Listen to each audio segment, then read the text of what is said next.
né? O draft da NBA de 2025 acabou de acontecer e definitivamente foi um estranho. Entrando na noite, tínhamos todas essas diferentes perguntas sobre o que está acontecendo com esses rumores de troca de Jaylen Brown, o que vai acontecer com Ace Bailey. No topo do draft, equipes como os Nets têm 5 escolhas de primeira rodada. O que eles vão fazer com todas elas? Havia um grande momentum se construindo para essa incrível noite na NBA. Circulavam diferentes rumores sobre a possível disponibilidade de várias estrelas. Pensamos que conseguiríamos várias trocas para os primeiros lugares do draft. Nunca vi tantos rumores voando antes de um draft da NBA como tivemos hoje à noite. E eu realmente senti que havia tantas perguntas voando ao redor da liga antes disso. Provavelmente o draft da NBA mais empolgante para mim em muito tempo. Agora temos a maioria das perguntas respondidas, começando pelo topo do draft. Cooper Fly vai em primeiro lugar e Dylan Harper em segundo. Já esperávamos isso antes do draft e estávamos quase certos de que VJ Edgecombe seria a terceira escolha geral. Como discutimos recentemente em um vídeo, fazia sentido para eles não se envolverem com a situação do Ace Bailey. Encontre alguém que complemente melhor o estilo de jogo deles e então defina o restante do elenco. Uma vez que ele foi a terceira escolha geral e os Sixers permaneceriam na terceira posição, eles não negociariam a escolha. Tudo realmente se abriu a partir desse momento. O que eu imaginava que aconteceria ao entrar na noite e conforme o draft se desenrolava pensei que um time subiria para a quarta escolha geral neste draft. E selecionar Ace Bailey, considerado um dos jogadores mais talentosos da classe. Porém, ele não tem treinado com as equipes, tentando forçar seu caminho para times específicos, possivelmente Washington, Nova Orleans ou Brooklyn. Com Edgecombe sendo o terceiro, penso que estamos fazendo uma troca na quarta posição geral. Charlotte escolhe Kankani Paul como a quarta escolha geral. Estou pensando que ou conseguiremos uma troca com Washington para a quinta escolha de Utah, ou Ace Bailey será a sexta escolha geral de Washington.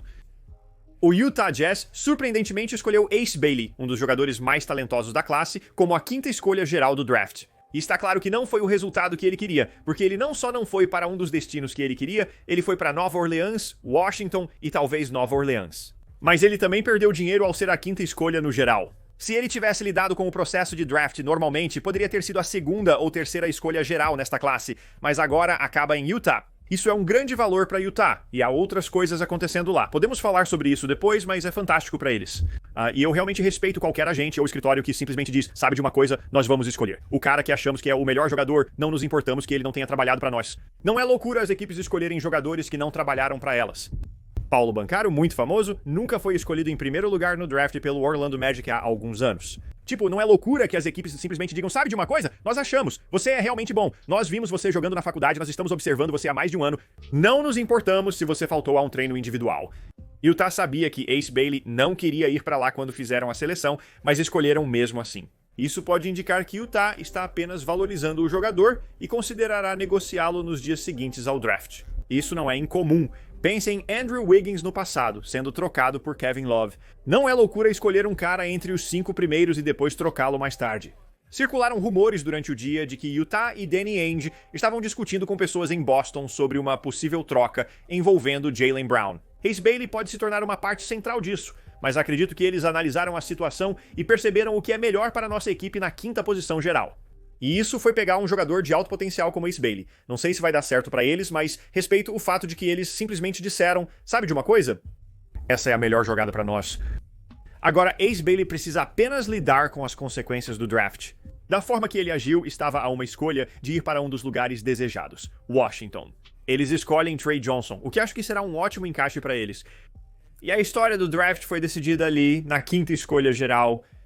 Mais tarde, tivemos fogos de artifício devido a 2 trocas significativas. Conforme o draft avançava, o Phoenix estava escolhendo a 10ª posição geral. Eles escolhem Mile Watchout de Duke, um jogador grande, provavelmente o centro deles, e simultaneamente trocam a 29ª escolha geral neste draft. E uma primeira de 2029 devido a 17 equipes distintas. Em troca por Mark Williams, a troca 2.0 finalmente acontece. De Charlotte, ele acaba sendo transferido para Phoenix. De repente, passaram de não ter ninguém na posição 5 para 2 jogadores que poderão desenvolver nas próximas temporadas. Gosto do valor para Phoenix e de Malawak. Tinha esperança de que o Nets o escolhesse em 8º antes de pegarem Igor Diamond. Acredito que Mark Williams, se saudável, será muito produtivo e útil para o Phoenix. Você questiona o valor de ter esses 2 jogadores juntos, já que um está sempre machucado e o outro ainda é um projeto. Enquanto eles tentam descobrir sua equipe na era pós-Kevin Durant, realmente não me importo com isso para Phoenix. Também aprecio que Charlotte esteja se beneficiando de alguém como Mark Williams, que provavelmente não está em seus planos de longo prazo devido às preocupações com lesões. Mas a jogada mais surpreendente do draft ocorre na 13ª escolha geral pertencente aos Atlanta Hawks. Eles estão satisfeitos em fazer uma escolha. Então, New Orleans os chama e diz que quer subir da 23ª para a 13ª posição.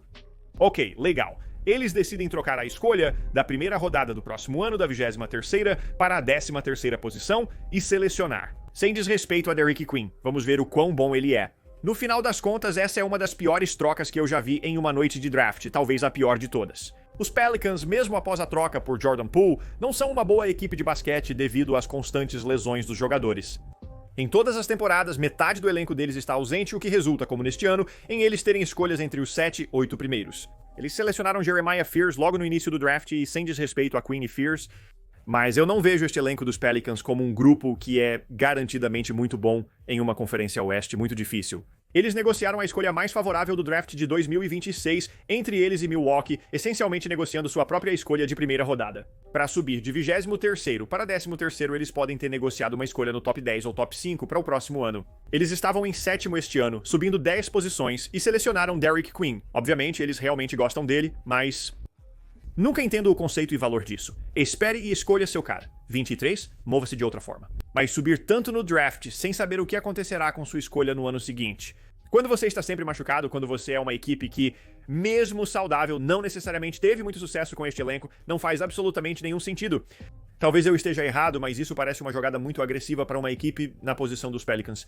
Parece uma equipe que está completamente equivocada sobre quem eles são como equipe. Algumas outras coisas de troca também aconteceram. Os Grizzlies acabaram subindo de 16 para 11. Definitivamente algumas escolhas surpreendentes aqui na primeira rodada, mas acho que a moral da história para esta noite de draft foi que houve definitivamente menos movimento, especialmente em termos de jogadores, não apenas escolhas de draft, do que realmente esperávamos. As pessoas esperavam mais fogos de artifício e movimento, algo que tivemos nos últimos dias. Não fiz vídeos sobre trocas como a de Christopher John McCollum por Jordan Poole, mas fiz sobre a troca de Chris Stapps por Porzingis. Mas eu definitivamente esperava que houvesse mais coisas acontecendo do ponto de vista de trocas esta noite. Como eu disse, havia todo tipo de rumores sobre o que o Jazz estava olhando. Talvez trocando a 5ª escolha geral e outras coisas por Jaylen Brown, houve conversas sobre negociar Paul George junto com a 3ª escolha geral. Muita remarcação potencialmente disponível e muitas dessas coisas esfriaram, o que pra mim significa uma de duas coisas. Os insiders que pediam por uma noite louca cheia de trocas e uma off-season agitada erraram em muitas de suas previsões. Ou, mais provavelmente, tudo isso ainda está em discussão. Talvez essas escolhas foram feitas pensando no valor, como Ace Bailey sendo selecionado na 5ª posição geral, onde o Jazz pensou, este é o melhor ativo que podemos obter nesta escolha e talvez possamos negociá-lo depois. Além disso, provavelmente há muitas equipes que ainda consideram seus elencos bastante incompletos. E veem esses jovens como projetos e peças potenciais para o futuro, mas não como a base fundamental de sua equipe. No fim, acredito que teremos uma off-season da NBA muito movimentada. Ainda haverá várias movimentações na segunda era do Campeonato Brasileiro de Automobilismo, com as equipes tentando economizar dinheiro. Já vimos isso com o Celtics se livrando de Drew Holiday e Kristaps Porzingis. Já vimos New Orleans fazendo movimentos curiosos, como a troca por Jordan Poole, um assunto à parte. New Orleans pode precisar de uma categoria própria em relação a trocas, mas ainda espero ver vários movimentos. Não ficaria surpreso se tivermos algum tipo de resolução sobre o caso Giannis nos próximos dias. Ainda há muito a se esperar para a off-season, apesar do draft de hoje à noite ter sido um tanto decepcionante no geral. Grandes movimentos que viram notícia,